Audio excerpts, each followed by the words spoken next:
नाजरीन आदाब, मैं हूं अब्बास फजल और आप देख रहे हैं एमएमसी न्यूज इंडिया।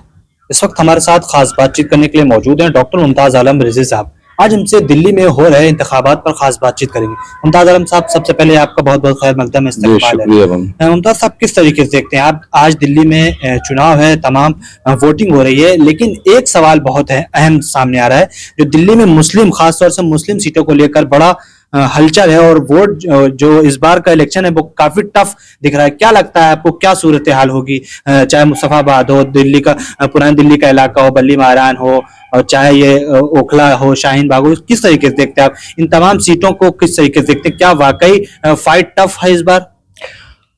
बहुत बहुत शुक्रिया। और मुझे लग रहा है कि इस बार थोड़ा से एक हलचल तो है, और मुस्लिम जो वोटर होता है उसको भले ही उनके साथ कुछ न किया जाए, उनके मसाइल हल न किए जाएं, लेकिन उनके वोट को लेकर के काफी जो है वो हलचल रहती है। और इस बार थोड़ा ज्यादा है, क्योंकि इस बार मुसलमानों ने फैसला लिया था कि हम कांग्रेस की तरफ जाएंगे। और उसकी वजह यह है कि केजरीवाल का जो रवैया रहा है, चाहे वो सीए का मामला रहा, उधर लोग नहीं गए, चाहे वो फिर हमने देखा कि दिल्ली दंगा हो, नहीं गए, तो बहुत सारे। लेकिन फिर वही मसला आ जाता है कि अगर कांग्रेस की तरफ मुसलमान जाता है या वोट करता है तो बीजेपी जो है वो कहते हैं कि वोट बट गया और फिर वो निकल जाएगी। तो मतलब सिचुएशन जो है वो बड़ी अजीब और गरीब इस वक्त है। मुझे लग रहा है कि देखिए, चाहे ओखला विधानसभा हो, जनपुरा विधानसभा हो, मटिया महल विधानसभा हो, उधर बल्ली मारान की विधानसभा हो, चांदनी चौक हो, फिर अगर हम चले जाएं तो जो हमारा सीलमपुर है, जाफराबाद है, मुस्तफाबाद, ये तमाम ऐसे एरिए हैं जहां मुस्लिम जो है वो फैसला कौन है, मुसलमान फैसला लेता है। तो मुसलमानों को असल में क्या है कि उसको लगता है कि हम जो है वो एक सही फैसला ले। और गुस्सा भी उसको आता है कई बार कि भाई उसकी कोई बात नहीं सुनी जाती, उसका कोई काम नहीं होता है, उसको उलझा के रख दिया जाता है। उसके सामने सबसे बड़ा मसला सिक्योरिटी का हो जाता है कि वो अपने घर कैसे बचाए, अपने इलाके को कैसे बचाए, अपने आप को क्या बचाए। तो सिचुएशन जो, अच्छा काम सच्ची बात तो ये है कि कोई नहीं कर रहा है, लेकिन चुनना तो इन्हीं में से। तो अब नहीं कि कहा तो जा रहा है केजरीवाल ने बस फ्री कर दी, जगह जगह मोहल्ला क्लिनिक खोल दिया, पानी बिजली एकदम मुफ्त के तरीके से, तो क्या वो सारी चीजें सब फेल हो जाएंगी? नहीं नहीं, फेल नहीं होंगी। जो उन्होंने काम किया है इसीलिए वो लड़ाई में है, इसीलिए ये कहा जा रहा है कि केजरीवाल की ही सरकार बनेगी। अभी उन्होंने 2100, बात वो नहीं है, मैं बात असल में मुस्लिम जो इश्यूज हैं, ये तमाम कॉमन चीज है। ऐसे तो भाजपा भी कहती है कि हमने सबका साथ सबका विकास किया, हमने सबको मकान दिया, हमने सबको अच्छी सड़कें दी, हमने अनाज जो हम बांट रहे हैं 5 किलो 80 करोड़ लोगों को, तो उसमें मुसलमान भी आ रहा है, ये तो सभी कर रहे हैं। बिल्कुल, और बात सही भी है, ऐसा थोड़ी है कि अगर पानी अच्छा है तो, लेकिन कुछ चीजें होती हैं जो जो उनके रियल इशू होते हैं, जो जो खास होते हैं, ठीक है। मिसाल तौर पर जब हम बात करते हैं दिल्ली उर्दू एकेडमी, तो क्यों अपॉइंटमेंट नहीं हो रहा है आखिर? क्यों वहां काम नहीं हो रहा है जैसे पहले हो रहा था? नंबर एक।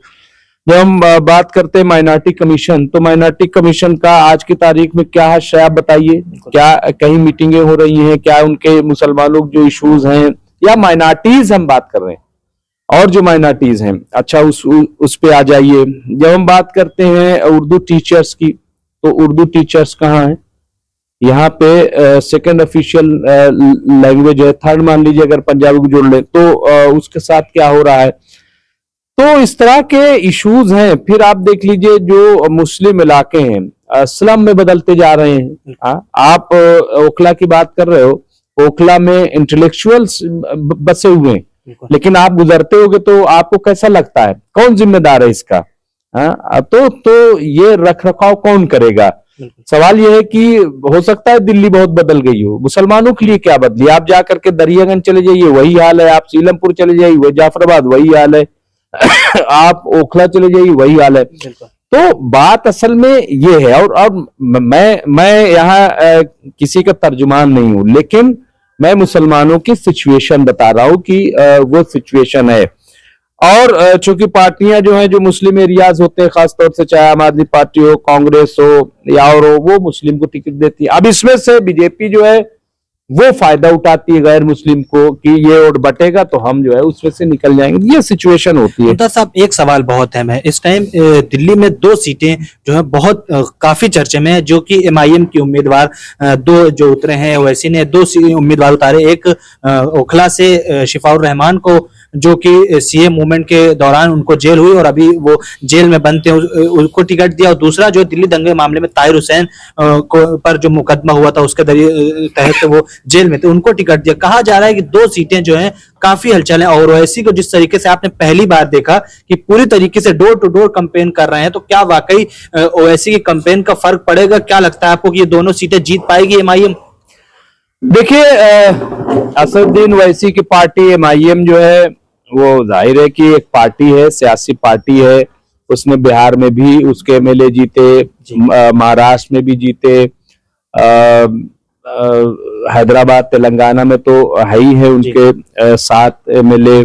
खुद ओवैसी एमपी हैं, इससे पहले एमपी एक उनके महाराष्ट्र से जीत करके आए थे, औरंगाबाद से इम्तियाज जलील साहब। तो हर पार्टी को यह हक है कि वो चुनाव लड़े, बिल्कुल, और इंसान वही मेहनत करता है जहां उसको उम्मीद दिखती है। तो असदुद्दीन ओवैसी को लगा कि हम ओखला की सीट जीत सकते हैं, क्योंकि इश्यूज थे। और उसकी वजह ये थी, हमने बताया ना कि देखिए जो हालात हैं ओखला के, देखिए बीजेपी को हराने के लिए हो सकता है कि मुसलमान एक तरफा वोट करे। अब वो एक तरफा वोट शफाउर रहमान को जाएगा कि एक तरफा वोट फिर पलट करके जो है अमानतुल्लाह को जाएगा, अभी ये सब खुल करके सामने आएगा। मैं कुछ बता नहीं रहा हूं, चीजें बदलती हैं, लेकिन मुसलमान का वोट बटेगा नहीं, मुझे ऐसा लग रहा है, जैसा बीजेपी समझ रही है। मैं ये बिल्कुल कंफर्म बता दूं, यही हाल मुस्तफाबाद में होगा कि मुसलमान आखिर में देखेगा कि हिंदू वोट किसके साथ हैं।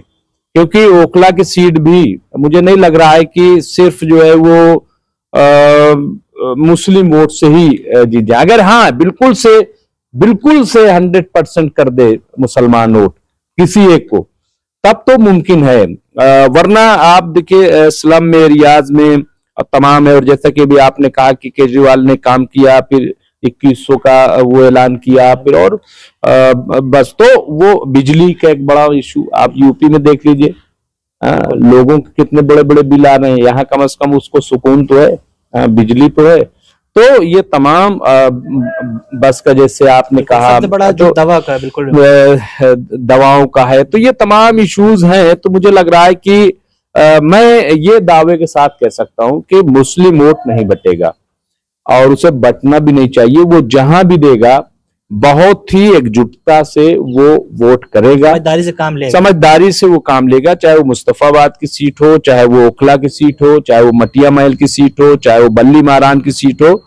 तो ऐसे में कम से कम जो 5-6 मुस्लिम नुमाइंदे हैं वो विधानसभा में पहुंचेंगे। और बीजेपी जो ख्वाब देख रही है कि वोट डालो और बांट दो, मैं समझता हूं कि वो नहीं होने जा रहा है। किसको कौन वोट देगा मैं नहीं कहूंगा, लेकिन वोट जो है मेरे ख्याल से नहीं बट रहा है, ऐसा मुझे लग रहा है।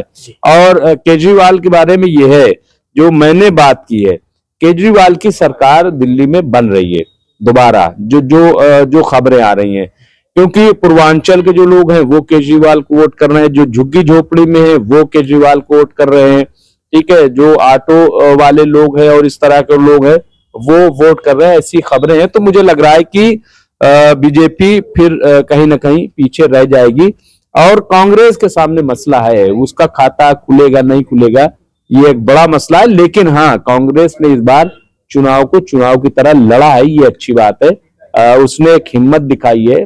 तो जाहिर है कि कांग्रेस के वजूद का मसला है। वो हर पार्टी चाहती है कि हम पलट कर वापस आए। लोग शीला दीक्षित को याद कर रहे हैं, ये भी एक बहुत बड़ी सच्चाई है। उनके कामों को याद कर रहे हैं, लेकिन अभी बहुत आगे आ जाना ये कांग्रेस के लिए एक संघर्ष है। और अच्छा डर जो हुआ ना आम आदमी पार्टी को वो यही कि कांग्रेस बहुत अच्छा लड़ रही थी।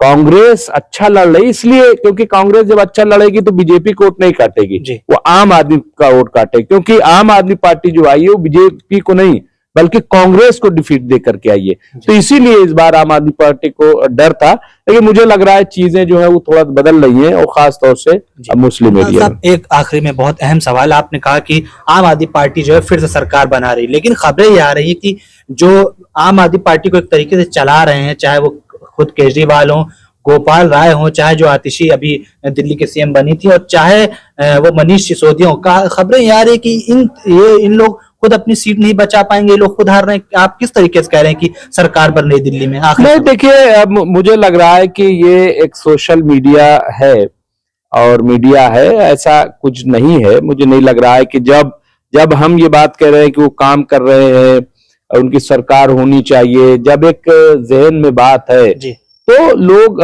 चीजें बदल जाती ना। हमने कहा कि तो मुझे नहीं लग रहा है, हाँ बहुत हवा नहीं है, लहर नहीं है, एक तरफा नहीं है, लेकिन मुझे लग रहा है कि लोग इन्हें वोट देंगे और लोगों को लग रहा है कि भाई सेंटर में तो बीजेपी है ही है, स्टेट में केजरीवाल को रहना चाहिए। तो इसलिए ये अच्छा इस बार बीजेपी जो है पोलराइजेशन वाली भी उसने सिचुएशन क्रिएट नहीं की कोई ऐसी, और केजरीवाल से कर भी नहीं सकते क्योंकि केजरीवाल आप देखिए ना कि मुस्लिम इलाके में गए नहीं, क्योंकि केजरीवाल को ये डर रहता है, पहले भी यही डर रहा है। वो भले ही अपने लीडरान को भेज दे, खुद नहीं गए मुस्लिम एरियाज में कि कहीं बीजेपी जो है ठप्पा न लगा दे। ये देखिए साहब मुस्लिम अपीजमेंट और ये वो दिस दैट। सब क्या लगता है कि क्या लोगों को बीजेपी से बुलडोजर वाली जो इनकी सियासत है उससे कहीं ना कहीं नहीं, देखिए बीजेपी असल में जिस तरह से क्रश कर रही है हर जगह, तो एक डर तो वही है कि भाई ये सेंटर में है, फिर दिल्ली में भी आ जाएंगे तो कहीं ऐसा ना हो कि ये सब तमाम जो झुग्गियां हैं और ये वो सब बिल्कुल से तोड़ फोड़ शुरू कर दे, तो एक वो भी डर बना हुआ है। तो इसलिए भी इसका बेनिफिट मुझे लग रहा है आम आदमी पार्टी को मिलेगा। बाकी तो जब नतीजे आएंगे, जब वोटिंग होगी, तभी पता चलेगा सिचुएशन क्या। जी बहुत बहुत शुक्रिया मुमताज। जी शुक्रिया बहुत बहुत। तो जैसा कि आपने देखा, इस वक्त हमारे साथ खास बातचीत करने के लिए मौजूद थे डॉक्टर मुमताज आलम रिजवी साहब। आज इनसे दिल्ली में चल रही वोटिंग पर खास बातचीत कर रहे थे। हम फिर हाजिर होंगे कुछ बड़ी खबरों के साथ। देखते रहिए MMC न्यूज इंडिया। शुक्रिया।